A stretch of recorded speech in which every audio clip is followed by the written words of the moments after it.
राज चलता। ब्रह्मापुरी अलग, जहाँ भगवान ब्रह्मा राज करते। शिवपुरी अलग है, जहाँ भगवान शंकर का राज चलता। 9 करोड़ दुर्गा, 10 करोड़ शंभू, 33 करोड़ देवता, और सबके रहने सहने का वहाँ व्यवस्था, सबके किले महल बड़ा सुंदर। ये नहीं तंबू डालकर रहते। अब आप यहाँ इतना बढ़िया बढ़िया घर बनाकर रहते हो, बंगला बनाओगे, कोठी बनाओगे। स्वर्ग वैकुंठ में जहाँ धन दौलत की कमी ही नहीं, वहाँ तो कहीं मांगना भी नहीं, अपने आप बन जाता। वहाँ के कारीगर अलग हैं, बनाने वाले कारीगर। उन्होंने अपनी दैवी शक्ति से, प्राकृतिक शक्ति से, आप कहोगे दैवी प्राकृतिक शक्ति क्या है? जैसे आपका एक पहाड़ सामने ही देखो, ये नजर आ रहा, ये पहाड़ किसी आदमी ने नहीं बनाया। अब किसने बना दिया आप जानते नहीं हो। आपके जन्म लेने के पहले पहाड़, बाप दादे नहीं जन्मे तब भी पहाड़ बन गया था। अब ये कितना पुराना पहाड़ होगा और ये कैसे बन गया? कोई कारीगर बनाया कि रद्दा रद्दा जोड़कर? ये पेड़ पौधे जंगल कैसे बन गए? आप अपना बाग बगीचा लगाते हो, 100 पेड़ लगाते हो तो 10 पेड़ सूख जाता है। और इतने ऊंचे पहाड़ पर देखो, जहाँ आदमी पानी लेकर कभी पहुंच नहीं सकता। मान लो आपका पहाड़ तो थोड़ा नीचे है, लेकिन यहीं आप आगे जाओ, आपका सतपुड़ा पहाड़ है, उसकी ऊंचाई को देखो, और ऊंचाई में मिट्टी भी नहीं, पहाड़ों के बीच में इतना सुंदर पेड़ खड़ा है। एक लोटा पानी उसको किसी ने नहीं दिया, बल्कि आदमी वहां पानी लेकर चढ़ भी नहीं सकता। और पेड़ पहाड़ों पर हरे भरे खड़े हैं। इसको कहते हैं नेचर, प्रकृति की रचना। इसी तरह से वहां की रचना प्राकृतिक होती। अब यहाँ उन्होंने घर मकान ये हमारे आपके जिम्मे छोड़ दिया। जब वो हिमालय पहाड़ बना सकते थे, गंगा जमुना गोदावरी बना सकते थे, इतने सुंदर बाग बगीचे बना सकते थे, तो हमारे आपके लिए घर मकान भी बना सकते थे। चलो भाई, किसी पहाड़ के नीचे गुफा बना दिया और उसी में छिप कर हम लोग, कितनी पीढ़ी बीत जाती है, पहाड़ टूटते नहीं, घर नष्ट नहीं होते। लेकिन कुछ काम उन्होंने हमारे आपके लिए छोड़ दिया, इसके पीछे कारण है। लेकिन स्वर्ग वैकुंठ में सारी जिम्मेदारी उन्होंने अपने हाथ में ले लिया। कभी यहाँ आपको घर मकान भी नहीं बनाना पड़ेगा। प्रकाश के लिए सूरज भी हम ही बनाएंगे, चंदा हम ही बनाएंगे, तारे हम ही बनाएंगे, जंगल पर्वत पहाड़ नदी नहरें हम सब बनाएंगे। और आदमी के लिए घर और सबके लिए रोटी कपड़ा मकान, सारा इंतजाम, सारी व्यवस्था स्वर्ग वैकुंठ में कुदरत करती है। वहाँ जीव को कुछ करना ही नहीं पड़ता। तब आप कहोगे क्या करके बैठे बैठे उग जाते होंगे? ये तो है, कुछ करने नहीं है। अब बैठे बैठे रोटी मिलती रहे, कुछ करना न पड़े तो आदमी दिन भर क्या करेगा? टीवी देखकर भी थक जाएगा।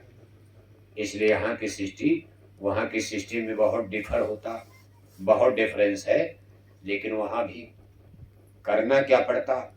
देवी देवताओं की भी कुछ जिम्मेदारियां होती कि नहीं वो बैठे बैठे चुपचाप खा पी कर सो रहे। उनके ऊपर भी जिम्मेदारियां हैं, उसी में से छांट करके।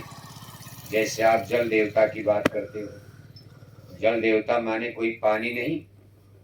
जैसे आपके भोपाल में सरकार आपने बनाई है, उनकी मिनिस्ट्री में, मंत्रालय में किसी को आप इरिगेशन मिनिस्टर यानी सिंचाई मंत्री कहा जाता, किसी को बिजली मंत्री, ऊर्जा मंत्री। ऊर्जा से मतलब बिजली मंत्री। बिजली मंत्री का मतलब नहीं वो बिजली है या वो बिजली पैदा करते हैं।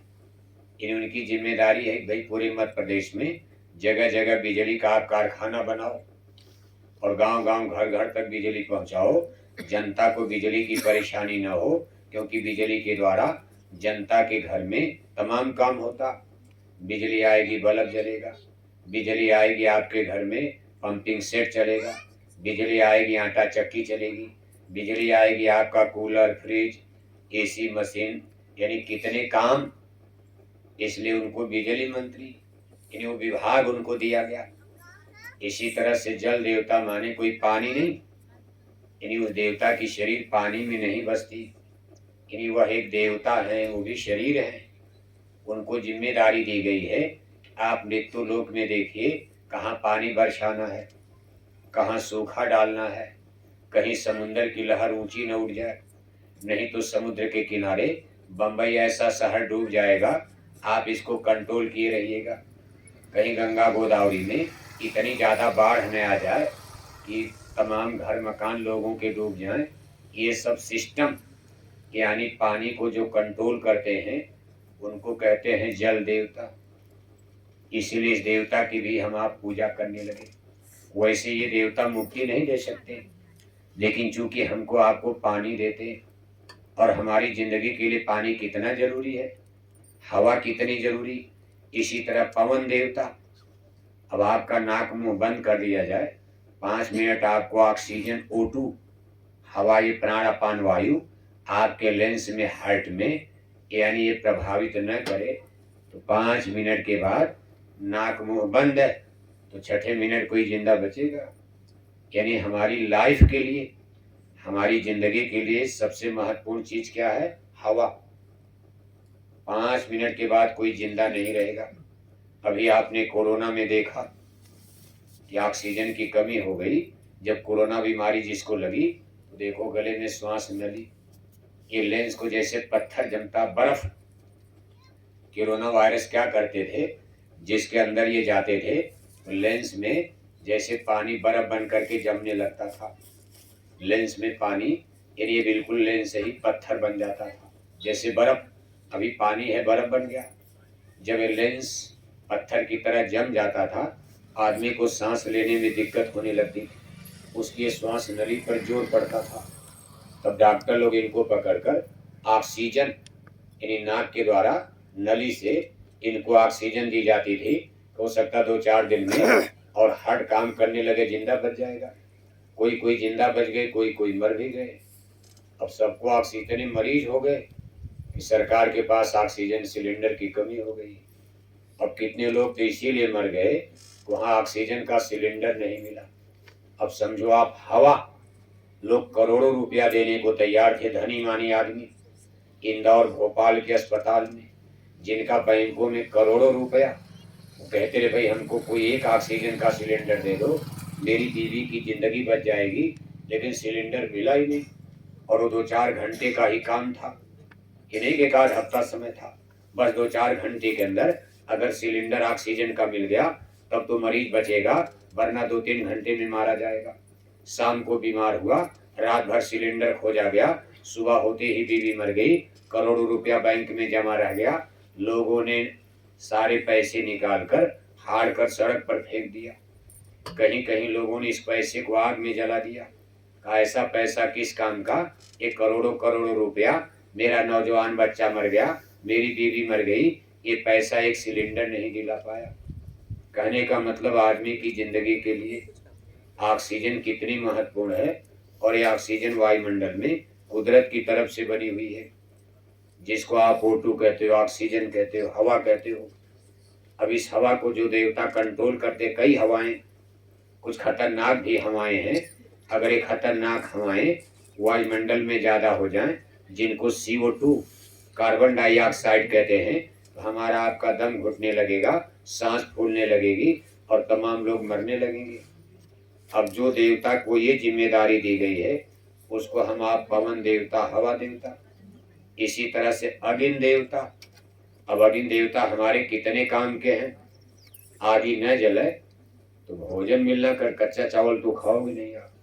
मान लो धरती से आग खत्म हो जाए, किसी के घर में आग ना हो, दिया सलाई मोमबत्ती अगरबत्ती सब खत्म, आग कहीं नहीं है, तो आप फल फूल पर, दूध दही पर जीवन तो बिताओगे, लेकिन फिर भी इतना ज्यादा दूध दही फल फूल मिलेगा कहाँ। इसलिए अनाज कच्चा तो खाया नहीं जाएगा, फल फूल तो कच्चा खा लोगे, दूध दही मक्खन भी खा जाओगे। लेकिन अगर आदि न रहे तो आपको केवल दूध मिलेगा, मक्खन और घी नहीं मिलेगा, दही नहीं मिलेगी, क्योंकि उसको अग्नि यानी टेम्परेचर देना पड़ता।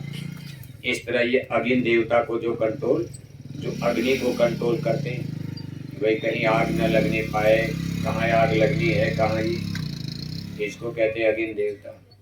अब ये लोग हमारे जीवन के लिए कितने उपयोगी, इसलिए हम लोग इनकी भी पूजा करने लगे। कोई अग्नि की पूजा, कोई जल की पूजा, पानी की पूजा की जाती। वेद मंत्र पढ़ करके जल देवता को पूजा जाता। जैसे नहीं प्रधानमंत्री से दोस्ती है तो आप MP MLA से ही दोस्ती कर लेते हो, क्या जरूरत है? अब सब लोग प्रधानमंत्री से दोस्ती कर लोगे?